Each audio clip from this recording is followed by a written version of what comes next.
아주 쉬운 방법을 알려주셨는데요. 꿀은 신성함처럼 그렇게 달콤하다. 그래서 그 달콤함으로 가득 채워진 나 자신을 봐야 된다. 그럼 그 꿀이 가득이 있구나 하는 걸 느낄 수 있다. 이렇게 아주 간단하고 알아듣기 쉽게 내 안에 있는 신성함을 만나는 방법을 말씀하셨죠. 근데 이제 내면의 길로 들어가는 길을 잘 모르겠어요. 감각들이 항상 외쪽으로만 흐르니까 나의 내면으로는 언제 그리고 어떤 경로를 통해서 들어가야 되는지 잘 모르겠습니다 하는 걸 스승께 자꾸 여쭌다고 했죠. 근데 그거는 바로 내면으로 들어갈 수 있게 그 순간 마치 그냥 순간 이동하듯 그렇게 될 수 있는 걸 기대하고 묻지만 그건 불가능하다 이렇게까지 말씀하신 게 이제 어제 말씀이었잖아요. 근데 그 경로를 그럼 어떻게 따라가는가 하는 거를 오늘은 아주 상세하게 말씀해 주고 계신데요.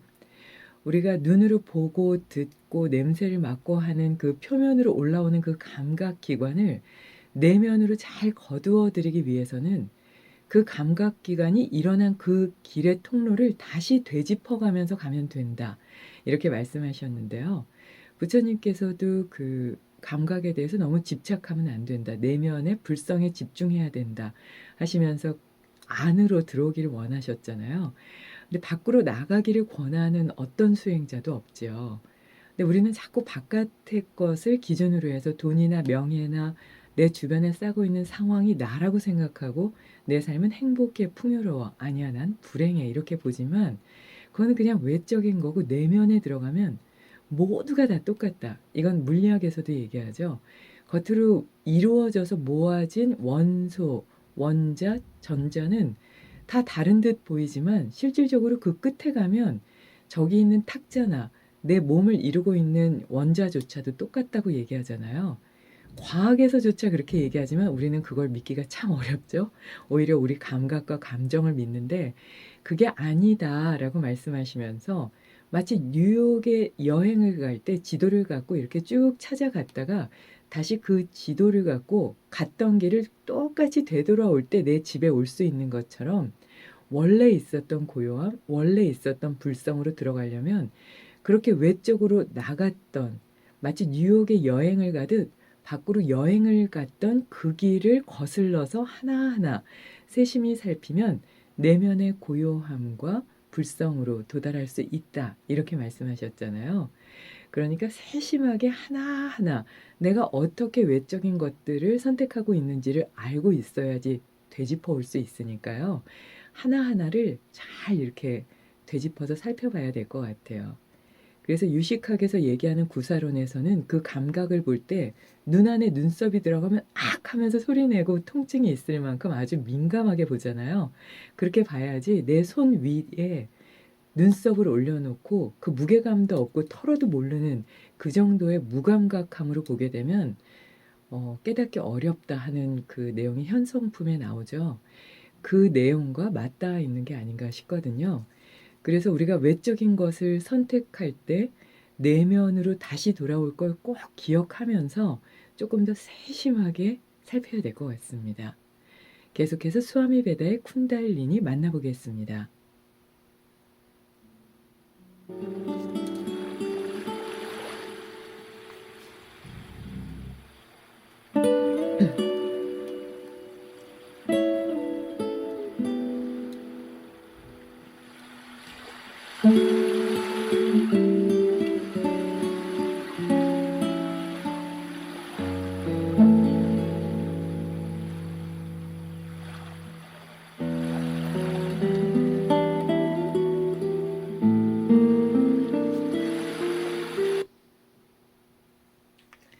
여러분은 자신의 왕궁 밖에 서서 신하와 백성과 행인들에게 실례지만 내 왕좌가 어디 있는지 그리고 그 방으로 어떻게 가야 하는지 알려주세요.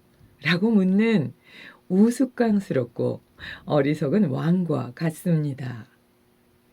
사람들은 왕이시여, 당신이 나온 그 길로 되돌아가세요. 라고 말할 겁니다. 그 길은 어린아이도 이미 알고 있는 길입니다. 본래 우리가 존재했던 의식 자리이기 때문입니다. 하지만 어른들은 알지 못해요 라고 말하지요. 마치 경험하지 못한 것처럼요. 이것이 바로 문제입니다. 갓난아이가 세상을 향해 맨 처음 눈을 뜰 때 그 갓난아이의 내면의 존재는 어떤 과정을 통해서 눈이라는 것이 보이기 위해서 존재하는 기관이라는 걸 알게 될까요? 갓난아이들은 빛이 망막에 퍼지면 그 빛을 통해서 세상을 바라보게 되고 그 빛을 본 아이는 그때 자신이 본 것들을 기억합니다. 그럼 갓난아이가 말을 하기 위해 사용되는 신경조직이 무엇인지 어떻게 알 수 있을까요? 갓 태어난 아이는 누군가 말하는 것을 본 적이 없습니다.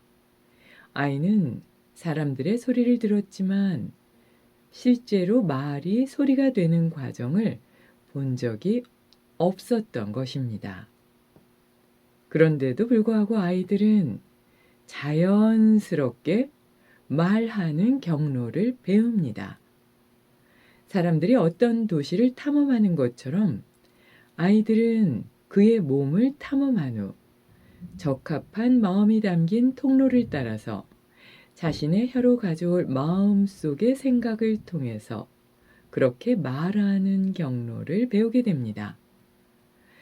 여러분이 진정으로 침묵하고 싶다면 침묵으로 다시 들어가는 방법을 되찾고 싶다면 왔던 길로 똑같이 되돌아가 보세요. 여러분이 어린아이일 때 말하기 위해 사용한 그 길을 다시 되짚어서 따라가는 겁니다. 여러분이 어린아이일 때도 찾아낼 수 있었던 바로 그 길을 왜 어른이 되어서 알지 못한다고 생각하시나요?